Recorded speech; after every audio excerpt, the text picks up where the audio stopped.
everyone, and welcome to Resolute Software's podcast, Modernization Accepted. My name is Veselka Ilieva, and I'm a Salesforce Consulting Manager here at Resolute.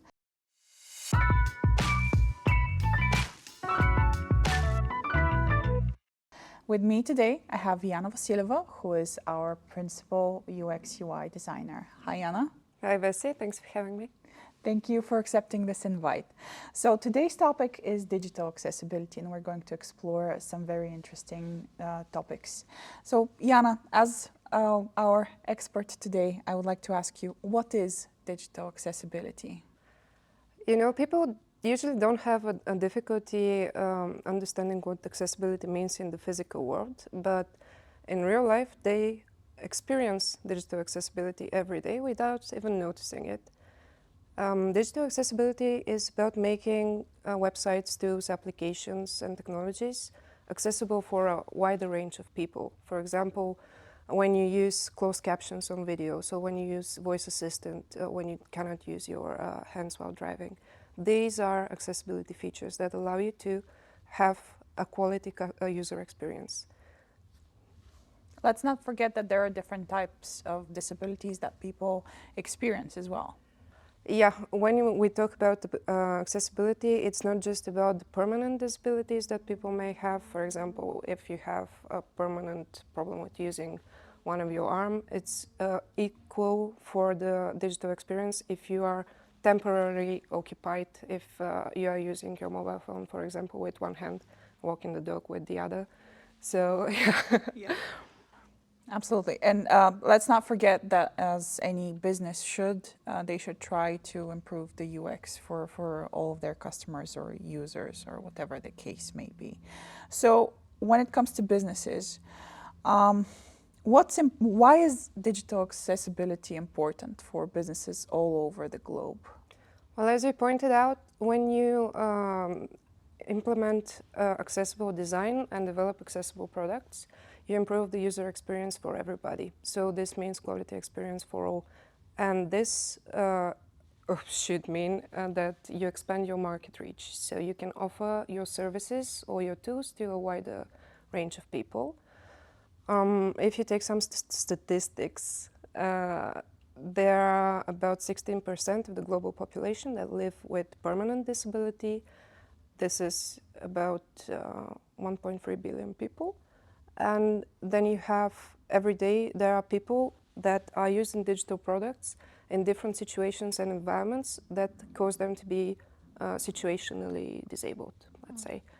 So this means that you provide a quality user experience for them as well. You get more satisfied users. And you know what follows after that? They become advocates of your product ideally and so on. Yep. And at the end of the day, we should not forget that there are also legal parts of the matter and quite a few legislations around it. Well, when we talk specifically about businesses in the United States and the European Union, there is legislation in place. It has been active for a longer time in the US.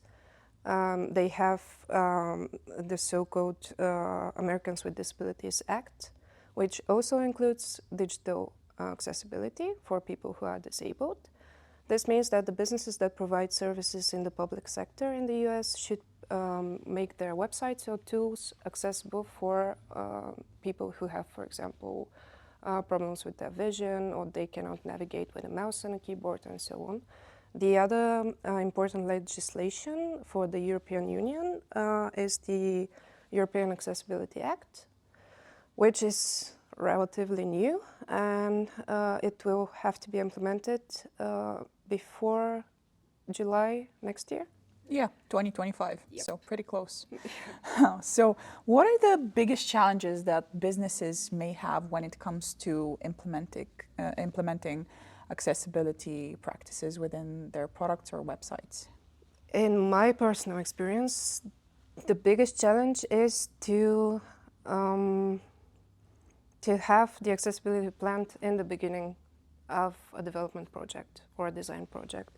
So this is something that is quite often overlooked because people don't see the return on investment yet. Stakeholders, let's say, don't pay attention to it. They don't think that it will be it will have a great return on investment.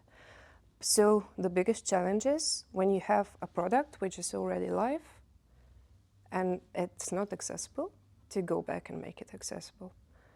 Number one, the designers have quite a great job, and the product owners and managers have a job convincing their stakeholders that they should invest in accessibility. And then there are usually quite a lot of changes that need to be done, especially if it's a legacy product, if it's not modernized. It could be very, very difficult to implement more sophisticated accessibility features. I mean something more than just the color contrast. So it's not just a matter of accessibility, but it also comes down to modernization, and I'm assuming quite a few clean code practices, and everything needs to be planned ahead, which is not always the case in real life. But I'm assuming that that is something that really needs to be in the project before it actually starts, although that probably is not always the case. So why do you think does it take so much to get stakeholder buy-in, considering everything that we've just mentioned, like the number of people with disabilities, the advantages that that may give your product or website? Why is it still so hard to understand the importance of accessibility? I think partially it's understood because you can see quite a lot of applications that implement accessibility, that have accessibility principles taken into account when they have been developed or designed, and they have features from assistive technology.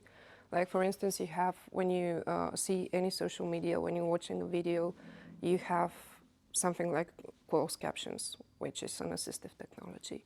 And you have automatically generated voice that reads text. This is the other way around. So elements of accessibility are easy to incorporate, but a holistic approach starting with the accessibility is really hard because you cannot you cannot show specific data to your stakeholders and you say specifically at this moment, at this time range, there are 25 million users with situational disability. This is something that's quite hard to track via data. So yeah, maybe this is one part.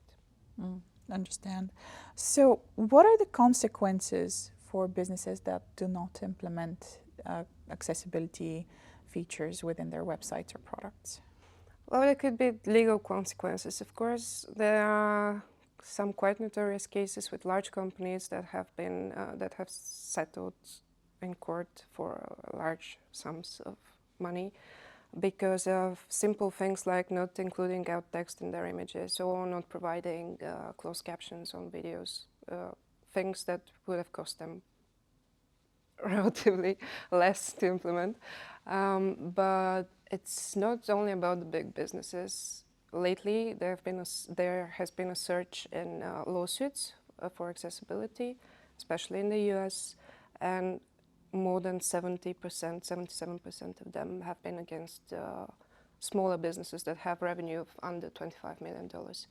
So this is something that it's a real risk that they're taking when they don't make accessible websites and tools. The other thing, of course, is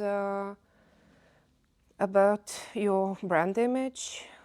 You know how important it is to be socially responsible in this day and age. And by just ignoring making your product accessible, it just puts a mark on your brand that you don't care and you don't want to invest in social responsibility. So in essence, this is not just for the big companies. Any business should be considered a part of this.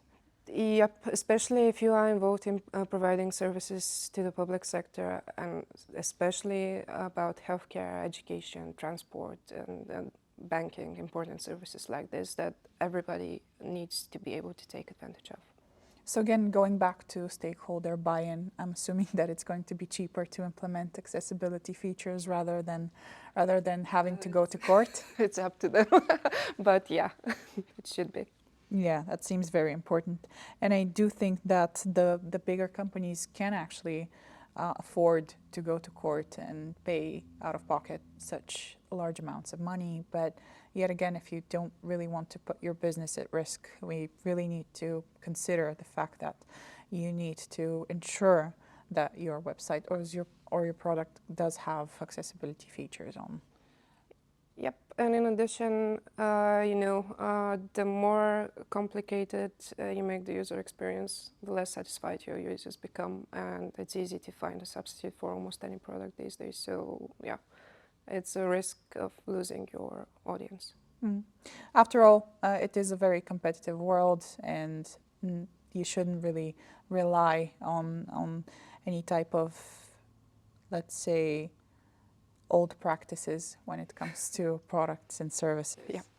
So tell me about the approach that the design team within Resolute has when it comes to accessibility projects.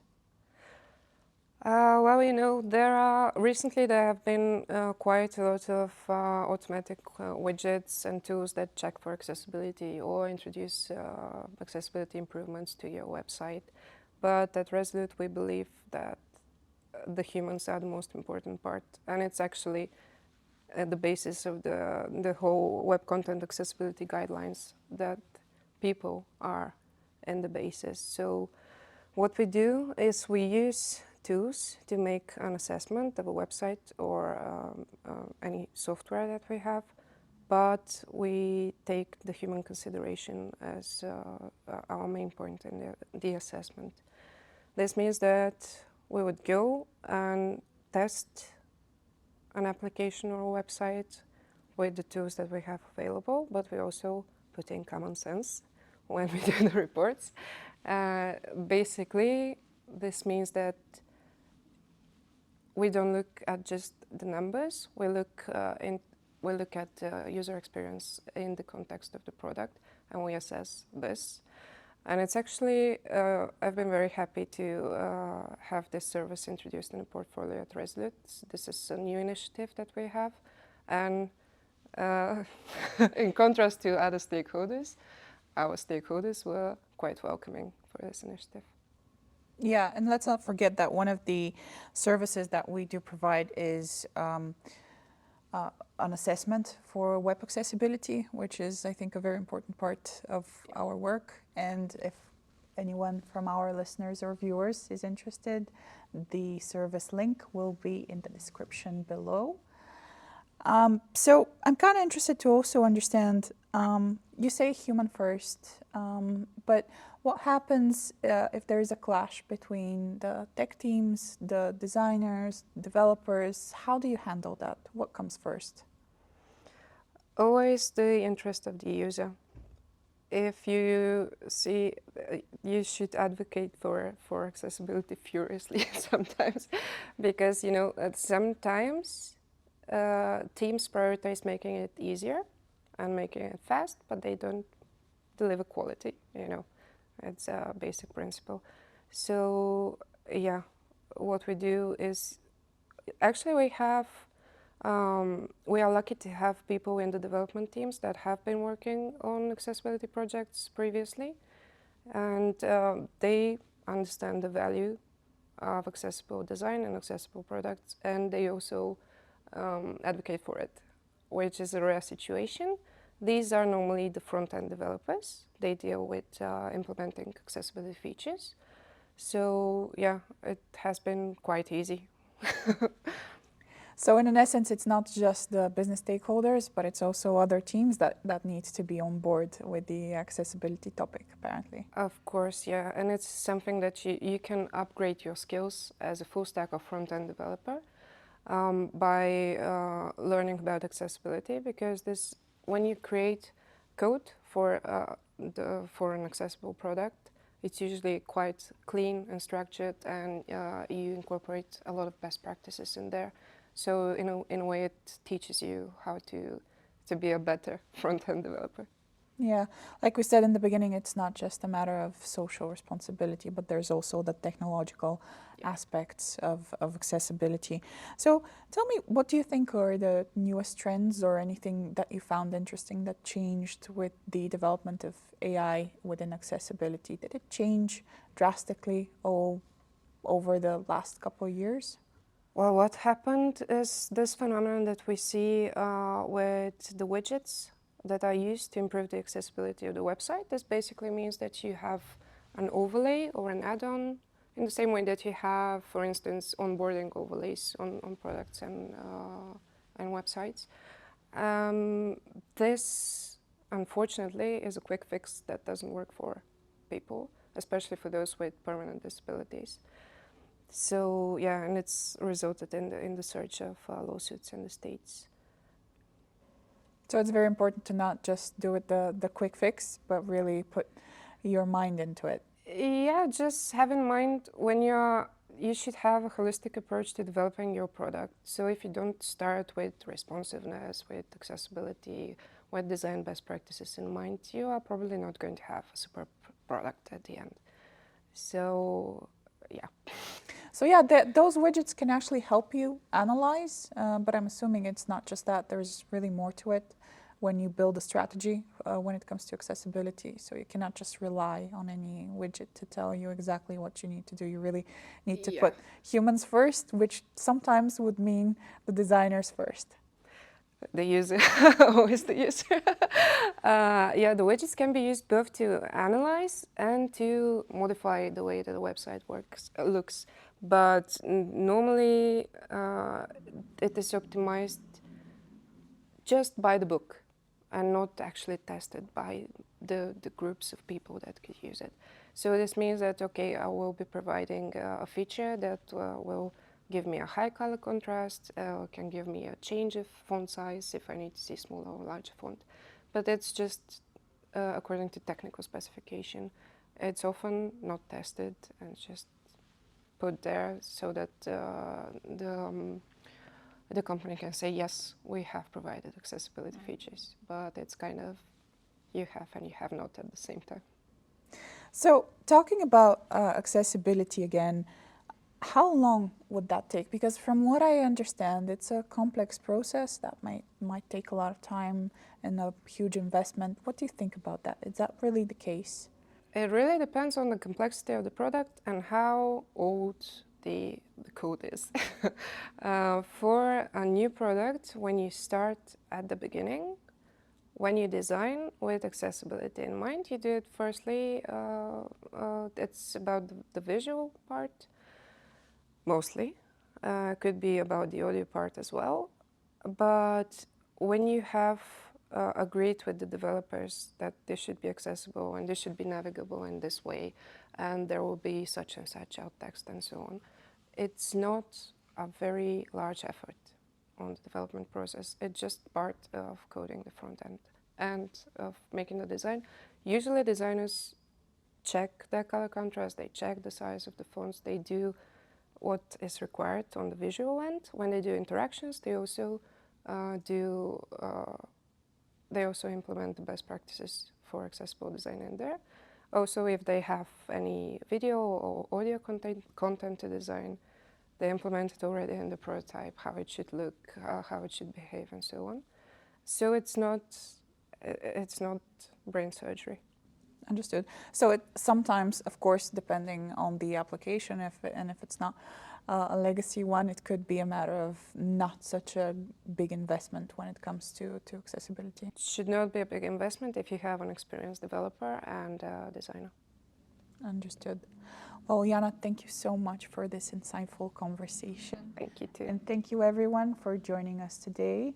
And thank you for listening at our podcast.